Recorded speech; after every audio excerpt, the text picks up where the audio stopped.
ngàyនេះmìnhក៏សួរថាចេះបានម្ហូបអីគេអញ្ចឹងណាខ្ញុំក៏សួរគាត់ដែរថាចង់ហូបអីគាត់ថាអត់ដឹងទេអញ្ចឹងខ្ញុំក៏ថាចេះឥឡូវហ្នឹងខ្ញុំកាលពីប្រហែលថ្ងៃមុនខ្ញុំទិញល្ពៅមកអញ្ចឹងឥឡូវសាកមកស្លកកោ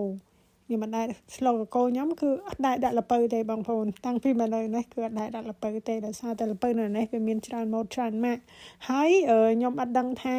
ពេលដែលទិញទៅហ្នឹងអាល្ពៅខ្លះហ្នឹងគឺវាអត់សូវឆ្ងាញ់អញ្ចឹងហើយខ្ញុំអត់ដែរដាក់ទេហើយនេះលើកទី1ឥឡូវហ្នឹងមិញគាត់មកជួយកាត់ល្ពៅណាហាន់ល្ពៅហាន់ល្ហុងអីចឹងទៅហើយមើលគេរបៀបគេចិតល្ហុងនិយាយពីថាង